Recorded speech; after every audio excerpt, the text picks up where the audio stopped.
Bom dia aos dirigentes aqui do Ministério da Infraestrutura, a quem desde já eu agradeço pelo empenho, pelo trabalho realizado no ano de 2020. Bom dia a todos os senhores da imprensa que nos acompanham, bom dia a todas as senhoras e senhores.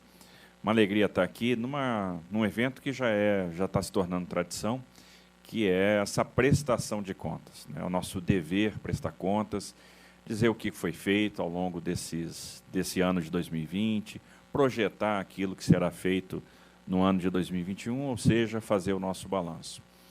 Então, eu vou pedir para que seja projetada a nossa apresentação e vou falando, vou comentando as coisas, seguindo essa apresentação. Vamos lá. O ano de 2020 foi um ano realmente especial para nós, extremamente desafiador, porque nos deparamos com uma situação diferente, uma situação não esperada, que foi a pandemia do coronavírus, e procuramos seguir à risca as determinações do presidente, não nos desviar das metas, do nosso foco. Havia uma preocupação muito grande do presidente, que era manter a logística funcionando no combate à pandemia, e isso aconteceu. Não faltou o gás de cozinha, o combustível, o alimento na prateleira do supermercado. Era fundamental que a logística funcionasse para que a gente pudesse fazer o melhor enfrentamento. Conseguimos escoar uma safra recorde, dar vazão aos nossos produtos, dar resposta àqueles setores da economia que foram muito resilientes, como o setor do agro, como o setor mineral. Isso foi muito importante para que a economia continuasse pulsando neste ano. Concluímos, entregamos 26 obras prioritárias, mesmo com a pandemia. Tomamos a decisão de não paralisar nenhuma atividade, com todos os cuidados, com todos os protocolos, tomando cuidado com as pessoas, afastando no transporte, afastando nos canteiros, afastando as pessoas, dando distanciamento nos refeitórios, fazendo a triagem, afastando pessoas doentes até que elas pudessem se recuperar e voltar ao trabalho. E tivemos um resultado excepcional trabalhando dessa forma. 86 obras prioritárias entregues. No que diz respeito a rodovias, mais de 1.200 quilômetros de duplicações, de pavimentações, de reconstruções. Então, realmente, um resultado extraordinário. Quase todo dia, quase toda semana, a gente estava entregando 1, 2 obras. Isso foi muito importante. E não deixamos o programa de concessões paralisar. Fizemos o leilão de 9 ativos, como na BR-101, Santa Catarina, terminal portuário em Fortaleza, os 2 terminais de celulose de Santos. Na sexta-feira, a gente faz mais 4 leilões, 2 terminais de granéis sólidos em Aratu, um terminal de granel líquido em Maceió, o terminal em Paranaguá, Vila do Conde, 3 renovações antecipadas de concessões de ferrovia. Então, algo que a gente já vinha trabalhando há muito tempo e que agora começa a ganhar corpo e que vai proporcionar aí um investimento em ferrovia sem precedente na nossa história. Fizemos a prorrogação da Malha Paulista, são 6 bilhões de investimento nos próximos 5 anos, a prorrogação da Estrada de Ferro Vitória-Minas, prorrogação da Estrada de Ferro de Carajás.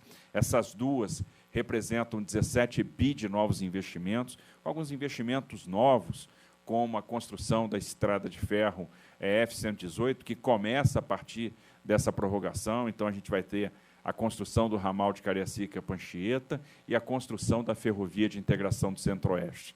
Então, a FICO vai ser viabilizada com recurso dessas prorrogações antecipadas. Nós vamos ligar o Vale do Araguaia à Ferrovia Norte-Sul e já temos condições de iniciar esse empreendimento no ano que vem. Temos a licença de instalação, a gente assina o contrato da prorrogação agora no final do ano, ou seja, temos todos os elementos para que essa obra aconteça. São 31 bilhões de investimentos privados contratados. Só para você ter uma ideia, isso é mais do que 3 vezes o orçamento do Ministério da Infraestrutura teve disponibilizado em 2020. Então, de fato, o nosso foco é o investimento privado, é isso que vai transformar a infraestrutura. E não paralisamos as estruturações de projeto. A gente pôde acompanhar agora, no final do ano, a quantidade de ativos que foram liberados pelo Tribunal de Contas da União para que a gente pudesse fazer leilões ano que vem. E quantos leilões nós vamos fazer ano que vem? Só para se ter uma ideia de alguns empreendimentos entregues, a gente está aqui destacando a pavimentação da BR-230, Itupiranga, novo repartimento. Nós concluímos um contrato, então, nesse segmento, de 102 quilômetros de pavimentação. A pavimentação da Transamazônica começa a se tornar uma realidade. Entregamos as obras da fase 1B do aeroporto de Fortaleza, né, que estão previstas na concessão.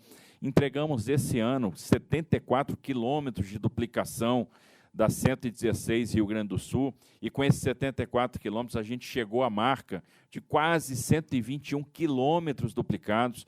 Tivemos na semana passada, na quinta-feira, fazendo uma entrega de mais 27 quilômetros. Então, uma obra que em 2019 não tinha 1 quilômetro sequer entregue, hoje está com 74. Duplicamos mais 43, né, entregamos 43 quilômetros de duplicação da 381 e estamos caminhando a passos largos para entregar os 66 e a concessão da 381, que é o que vai proporcionar, de fato, a duplicação tão sonhada dessa rodovia importante, né, resolvendo uma série de gargalos, trazendo mais segurança, já está em análise no Tribunal de Contas da União. Fizemos a dragagem da hidrovia do Madeira, que tem sido um importante eixo para o deslocamento de carga na região norte. Entregamos na semana passada o aeroporto de Cascavel, fizemos a dragagem do porto de Rio Grande, 400 milhões de reais investidos nessa dragagem, importante para o aprofundamento e para que se proporcionasse um calado compatível e se inserisse o porto de Rio Grande, então, nas rotas do Mercosul, nas grandes rotas de navegação. Concluímos aí aeroportos na região norte do Brasil, vários aeroportos passaram a poder novamente receber voos, como São Gabriel da Cachoeira, Irunepé, o aeroporto de Oriximiná. Concluímos no início do ano a alça de ligação da ponte Rio-Niterói com a linha vermelha e estamos praticamente concluindo, isso vai acontecer no início do ano que vem, a via expressa portuária, que vai fazer a ligação da Avenida Brasil direto ao Porto do Rio, tirando o trânsito mais pesado de dentro da cidade do Rio. Fizemos pavimentações como a da BR-419, Mato Grosso do Sul, viadutos ferroviários. Aproveitamos a pandemia, que foi um momento onde a movimentação dos aeroportos caiu significativamente, para fazer a reforma da pista do aeroporto de Congonhas. Uma intervenção que a gente deixaria para o concessionário após a 7ª rodada, resolvemos antecipar, fizemos toda a remoção do asfalto antigo, fizemos a repavimentação da pista com a camada porosa de atrito, que proporciona aí maior segurança nas operações de pouso e decolagem. Então, foram muitas obras públicas que estão se tornando possíveis graças ao intenso diálogo que nós estamos executando com as bancadas federais, com as bancadas dos estados na Câmara e no Senado. Que essas bancadas têm nos ajudado, têm compreendido o esforço que tem sido feito e têm proporcionado recursos para os projetos prioritários. Elas têm entendido que há de se destinar recursos para obras que sejam estruturantes. Inclusive, as bancadas, pela primeira vez, têm priorizado recursos para manutenção. Elas têm destinado emenda, inclusive, para manutenção. O diálogo tem sido permanente e a gente tem dado uma demonstração que a aliança do Legislativo com o Executivo proporciona resultados muito efetivos na ponta da linha. A sociedade começa a perceber na infraestrutura a política pública chegando na ponta a partir dessa aliança. Então, tivemos aí um elevado nível de execução de obras esse ano, inclusive um elevado nível de execução de orçamento. Nós concluímos, por exemplo, o mês de outubro com mais de 90% do nosso orçamento liberado e executado. E, recentemente, nós tivemos a aprovação de mais recursos em projetos de lei de orçamento, em PLNs que foram aprovados pelo Congresso, e agora estamos fazendo aí todo o empenho, né, para fazer novas licitações ou aportando esses recursos em obras que já estavam em andamento. Então, demos continuidade a obras estratégicas, obras que ou têm uma relevância para o setor produtivo muito grande, ou que são muito importantes também do ponto de vista social. Então, corredores de exportação estão recebendo os investimentos e obras que eram aguardadas há muito tempo estão acontecendo, como a reconstrução da 158 no Pará, que está recebendo também a substituição de pontes provisórias por pontes definitivas de concreto, a duplicação e a recuperação da 135 Maranhão, já que aquele eixo em direção ao Porto de Itaqui é tão importante, a construção da ponte de Santa Filomena, na 235 Piauí, na divisa do Piauí com o Maranhão, que está praticamente concluída, e a 235 vai se tornar um importante corredor para o Mato Piba, porque lá na frente nós vamos pavimentar ela no Maranhão, no Tocantins, e vamos fazer a ligação dessa 235 até a Ferrovia Norte-Sul. Com certeza vai ser um grande eixo de progresso, de desenvolvimento, importante para o agronegócio daquela região. Demos continuidade às obras da Ferrovia de Integração Oeste-Leste, que vão ganhar um impulso novo, com recursos do investimento cruzado, oriundos da prorrogação dos contratos da Vale. Nós temos hoje obras em andamento na FIOL, que está tomando tração, inclusive com a participação do Exército Brasileiro. A BR-163-364, que vai ter o seu trecho até Cuiabá, totalmente entregue já no ano que vem, né? São 187 quilômetros de duplicação. Novos trechos de duplicação da BR-163 Paraná, um trecho importante, rodovias importantes para um estado importante em termos de agro, e ano que vem nós vamos licitar toda a rede de integração de rodovias do Paraná, então passaremos isso para a iniciativa privada, teremos aí só no Paraná mais de 40 bilhões de reais de investimento, por exemplo, em duplicação, em adequação de capacidade. Continuamos tocando as obras aí da 470, da 280, Santa Catarina, obras importantes para o Estado, enfim. Além de obras que representam eixos de integração, como a Ponte do Abunã, na 364 Rondônia, a pavimentação da 432 em Roraima, a Ponte do Xambinhoá, na 153, na divisa do Pará com Tocantins, que começa a tomar corpo. Foram mais de 50 quilômetros de 101 Nordeste entregues esse ano, incluindo algumas obras de artes especiais muito importantes. A 230 Pará, a 235 Bahia, que está praticamente com a pavimentação concluída até entre a divisa de Sergipe e a divisa de Pernambuco. A 101 Espírito Santo, a 367 Minas, que o presidente estará lá na quinta-feira acompanhando o início dos trabalhos, né? Enfim, a segunda ponte de Foz, que está tomando um corpo, já está com mais de 40% das obras executadas, né?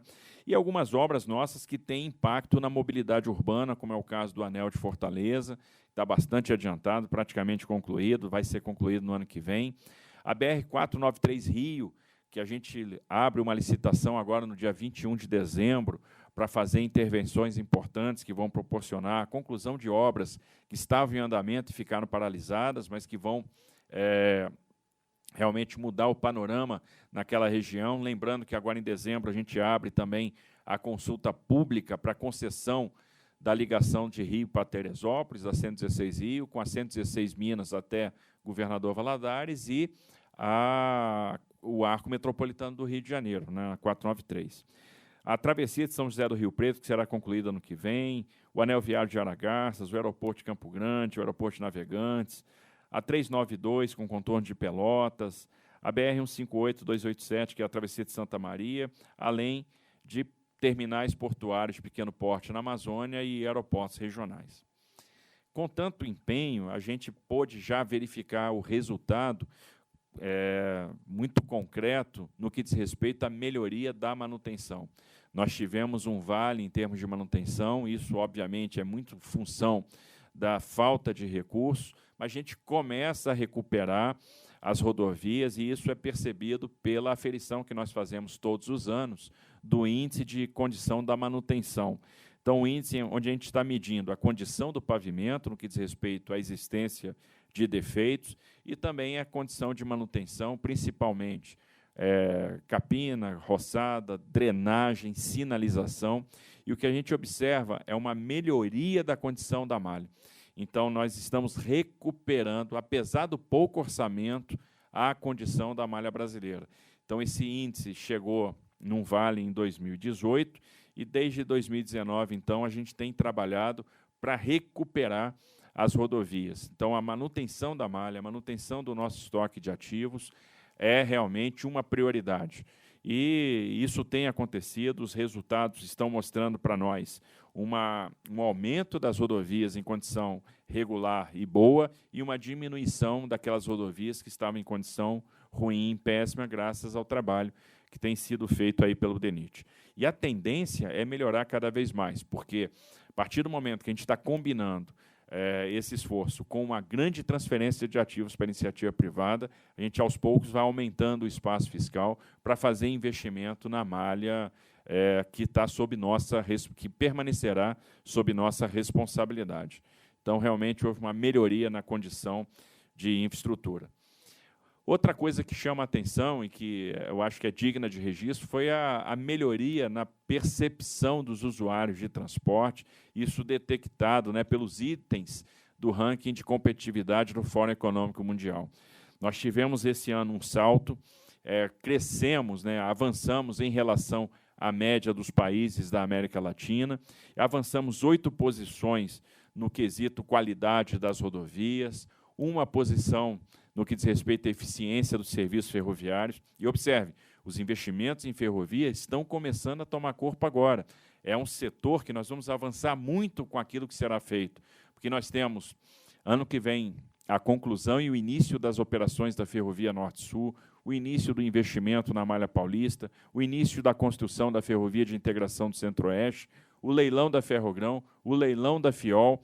Então, observem a quantidade de ações que estão sendo feitas no campo das ferrovias, além da prorrogação com os investimentos na MRS, na malha da MRS, e a renovação antecipada também da FCA e da Malha Sul. Então, vai ter uma carga de investimento muito grande.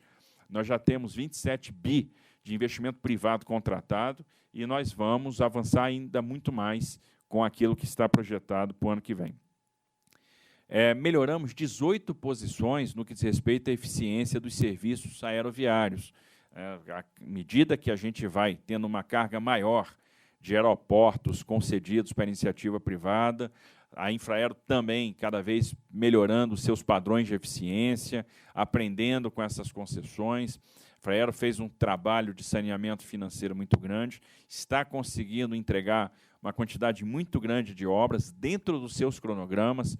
Então, houve um salto de qualidade muito grande e a gente está crescendo cada vez mais na qualidade, na eficiência dos serviços aeroviários. E também crescemos muito na eficiência dos serviços portuários, né? Então, estamos cada vez crescendo mais e os portos quebrando recordes de eficiência. Esse ano, quebramos recorde de movimentação na maioria dos portos brasileiros. Santos, a cada mês, é um novo recorde. Paranaguá cresceu muito. O Porto da Bahia, a Codeba, cresceu muito. O Docas do Ceará, a Docas do Pará. Então, estamos crescendo em todos os portos, a partir de uma profissionalização da gestão que aconteceu, e os portos estão conseguindo dar resultado às demandas, né, que estão vindo principalmente daqueles setores mais resilientes da economia, como o setor do agro. Continuamos levando aí a termo o maior programa de concessões de infraestrutura do mundo. Então, são 264 bilhões que serão contratados até o final de 2022, e temos uma confiança absoluta que nós vamos conseguir entregar os resultados, porque nós temos o portfólio, que é uma coisa que chama a atenção, que ativa o interesse do investidor estrangeiro. Nós temos excelentes ativos, os melhores ativos de infraestrutura do Brasil, uma estruturação extremamente sofisticada que ataca os principais riscos que eram percebidos e que foram fator de insucesso no passado. Nós temos fundo com um mercado de capitais que vem crescendo ano após ano. Esse ano nós tivemos recorde, por exemplo, na emissão de debêntures. Então, temos todos os fatores necessários para despertar o interesse do investidor estrangeiro. Investidor que está buscando opções que sejam estáveis, que sejam de longo prazo, em mercados que tenham um potencial de crescimento e que, no final das contas, proporcionem boas taxas de retorno. É exatamente o que nós temos para oferecer. Já fizemos 32 leilões ou prorrogações de ativos, né, com 26,5 bilhões de investimentos contratados, 8,6 bilhões de outorgas arrecadadas, foram 12 aeroportos, 15 terminais portuários, a Ferrovia Norte-Sul, 3 rodovias e uma prorrogação antecipada, que foi a da Malha Paulista. E temos agora leilões e prorrogações previstos para o final de 2020, com destaque para a prorrogação antecipada da Estrada de Ferro de Carajás Vitória Minas, que vai proporcionar o início das obras da Ferrovia de Integração do Centro-Oeste. Então, são 17 bilhões de reais nessas prorrogações. O leilão dos 4 terminais portuários, com investimento de quase meio bi, agora na sexta-feira, né, na Bolsa de Valores de São Paulo. E temos vários projetos em análise no TCU, que nos liberou aí 25 ativos só na última semana para leilão, mas nós temos aí o projeto da BR-381-262 em análise, a Nova Dutra em análise, né? Então são 2 rodovias super importantes, mais 5 arrendamentos portuários e a Ferrogrão. Então, quando a gente pega o que está em análise no TCU, nós temos aí 45 bilhões de investimento. Então, temos aí uma semana super movimentada, uma semana super animada. Então, no dia 16, a nossa ideia é publicar o edital da Ferrovia de Integração Oeste-Leste, que deverá ter leilão no início aí do ano que vem. No dia 17, a gente abre a audiência pública para a concessão da BR-116-493 Rio de Janeiro, Minas Gerais. Então, é a 116, a antiga Rio Teresópolis, que tem agora também um trecho da 116 Minas, com o Arco Metropolitano do Rio, com a 493, né, contemplando a finalização da duplicação de Manilha para Santa Guilhermina. No dia 18, na sexta-feira, temos a publicação de edital para leilão de mais 5 terminais portuários, então são 4 no Porto de Itaqui, 4 terminais de líquidos, mais um terminal em Pelotas.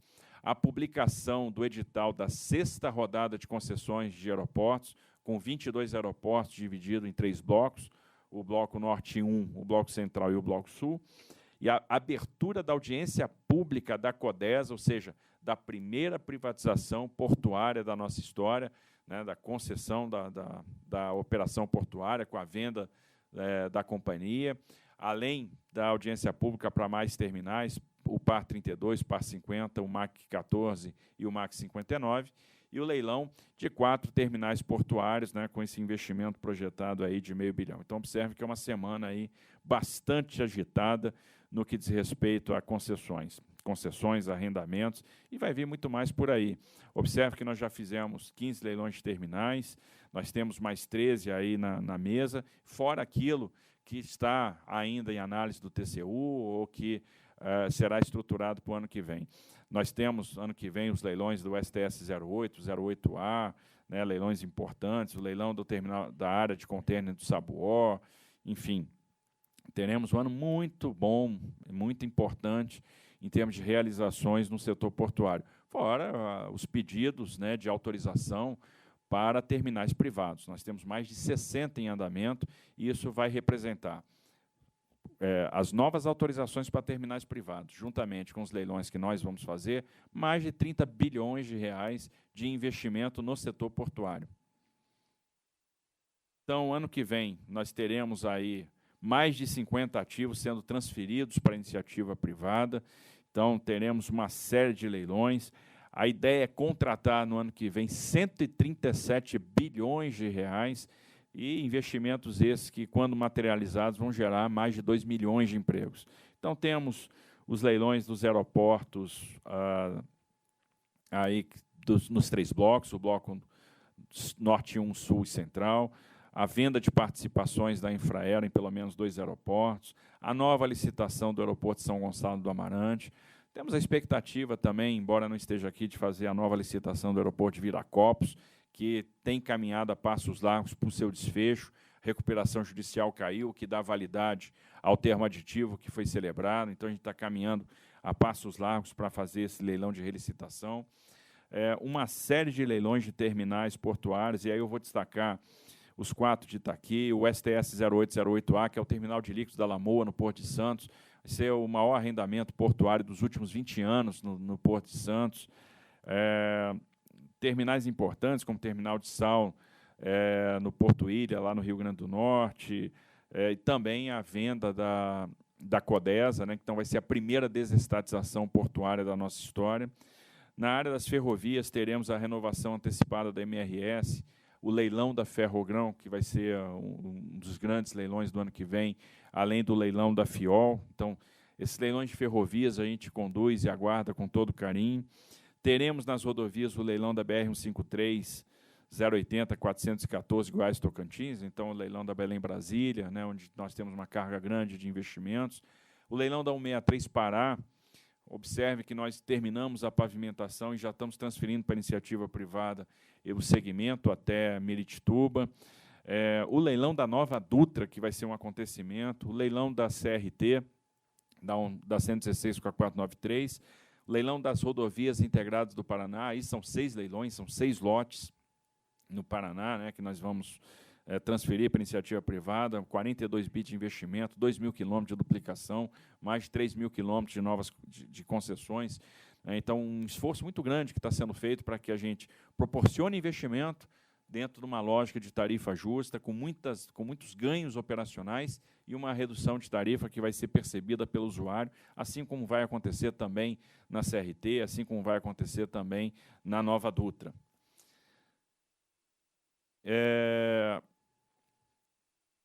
Tivemos aí, temos que destacar outras coisas importantes, o recorde na emissão de debêntures, né, projetos aprovados para emissão, 13,9 bilhões, sendo aí um destaque 10,5 só para novas ferrovias, a aprovação do novo Código de Trânsito, né, que veio para simplificar, para desburocratizar processos, a ideia é aliviar principalmente os profissionais do volante, a aprovação do BR do Mar na Câmara dos Deputados, que é o novo marco para a cabotagem, que começou a tomar corpo. O Voo Simples, que é o nosso programa de simplificação regulatória na aviação, um conjunto de 50 medidas, né, para reduzir aí a nossa burocracia e fazer com que o mercado de aviação possa crescer. O radar anticorrupção continua funcionando, né? Foram 272 denúncias que estão sendo tratadas, encaminhadas para a Polícia Federal, para a CGU, para o Ministério Público Federal. Realizamos a liquidação da Codomar, foi a primeira dissolução de empresa estatal federal realizada, né? Depois, já, na sequência, veio a Casenge, mas a Codomar, uma empresa aqui do Ministério da Infraestrutura, que foi liquidada.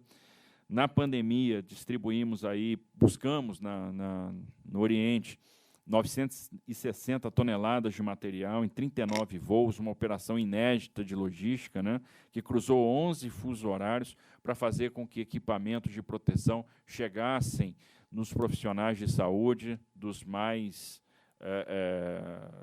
4 cantos do Brasil. Dentro do Ministério, tivemos uma redução importante de despesas administrativas, com eliminação de contratos de terceirização, redução de aluguéis. O programa de transformação digital do Ministério continua em curso.